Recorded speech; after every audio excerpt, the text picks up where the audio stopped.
Honorable Bistasquira, vous avez suivi l'exposé du président de la CENI. Qu'est-ce qu'on pourrait tenir sur cet exposé d'abord? Bon, sur cet exposé, je crois que c'était un exposé d'abord magistral. Et j'ai compris que c'était aussi un exposé objectif, qui n'était pas pour plaire tel ou tel camp ou l'autre. Et pour un Congolais objectif, si réellement on est animé de bonne foi, on devait déjà réaliser qu'on ne peut plus organiser les élections dans le délai constitutionnel, comme certains continuent à crier, à croire et à crier, jusqu'à faire mourir les gens. Et ça, c'est sincèrement malheureux. Et puis, de deux, j'ai seulement une inquiétude. Qu'il y a des Congolais manipulés dans ce pays, comme on a manipulé les Libyens à partir de Benghazi, qui veulent que ce pays brûle. Et quand il aura brûlé, c'est là qu'ils vont se rendre compte qu'ils ont été manipulés. Le sort de la République démocratique du Congo se résout ici dans cette salle. C'est pourquoi normalement ceux qui sont dehors devraient nous rejoindre. Et moi je crois qu'on n'a pas besoin d'un autre dialogue. Celui-ci suffit.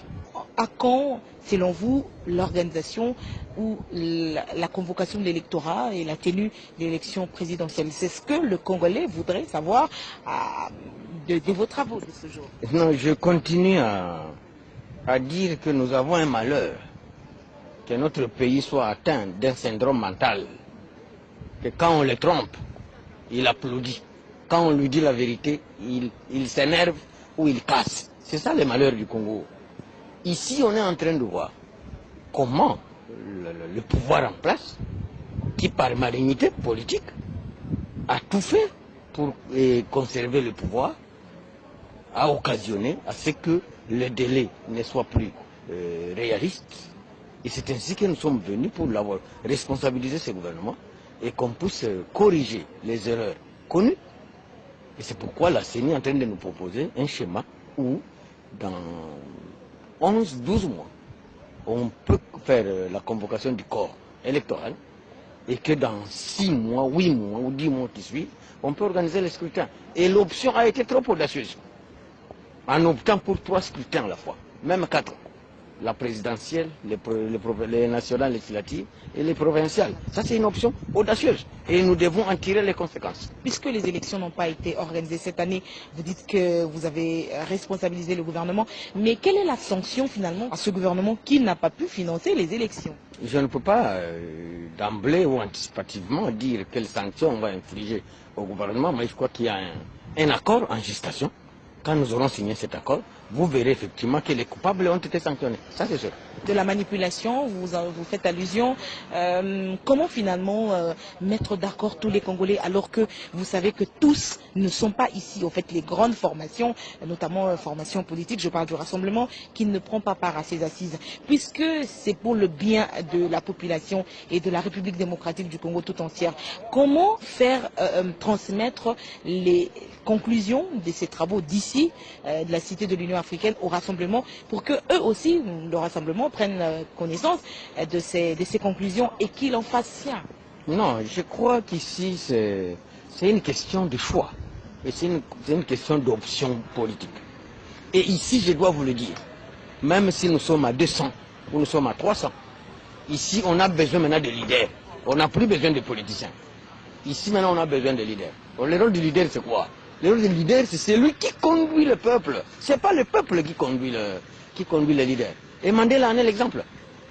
Mandela a levé l'option de transformer l'Afrique du Sud en arc-en-ciel contre le gré de tous les Noirs sud-africains. Et voilà là où il a laissé le pays. Même si aujourd'hui, ceux qui lui auraient succédé sont en train de sombrer ce pays. Mais vous avez vu où Mandela a laissé le pays. Alors, pour moi, le leadership, c'est une question d'esprit. C'est une question d'esprit. Ce n'est pas une question de faire plaire à qui que ce soit. Et le leadership, ce n'est pas le nom qui compte.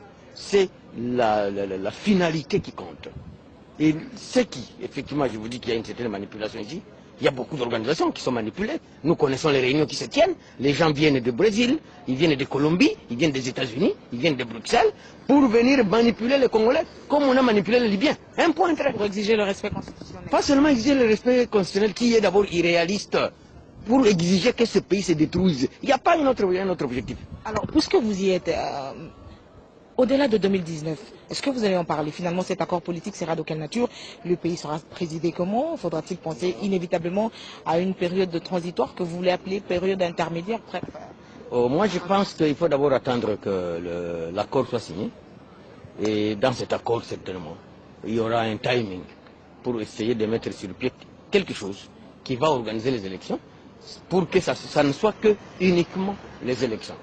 Et ceux qui sont dehors, qu'ils le veuillent ou pas, ils pourront peut-être dire que nous ne représentons rien. Ceux qui ne voudront pas, alors ils rateront les élections. Que ce soit Tshisekedi, que ce soit Kabila, que ce soit moi-même Bitakwira, ou les Kamere, ou les Kengo, ou les Minaku, nous tous, nous sommes obligés d'aller aux élections. Personne ne se prémet dans les élections dans ce pays. Personne. C'est une obligation politique d'ailleurs. Comment faire pour éviter les troubles dans la capitale? Non, je crois que ce pays ne vit que d'abord que grâce au Créateur. Si ça ne vivait que grâce à nous-mêmes Congolais, il aurait disparu depuis un certain temps. Même notre unité nationale, quand après que Mobutu a tant prôné, c'est comme le Créateur. Moi, je pense que même ceux qui nous ont balancé au visage, la date du 19 septembre, voilà, nous sommes aujourd'hui le 30e, le 2 octobre. On va encore nous balancer le 19 décembre. Mais nous serons le 31 décembre et nous allons fêter la bonne année, le 1er janvier 2017. Ça, c'est sûr. Donc, personne ne pourra arrêter le temps, qui que ce soit. Moi, non. Tshisekedi, non. Fayoulou, non. Kabila, non. Minaku, non. Personne n'arrêtera le temps. Personne. Bitakwira, à la clé, quelle sera votre récompense, vous? Non, je ne suis pas venu chercher la récompense. Je suis d'abord venu ici pour laisser à mes enfants et à mes petits-enfants un pays stable, un point d'entrée. Mon sort ne compte pas, comme disait Lumumba. Mon sort ne compte pas. C'est le sort de mon pays qui compte.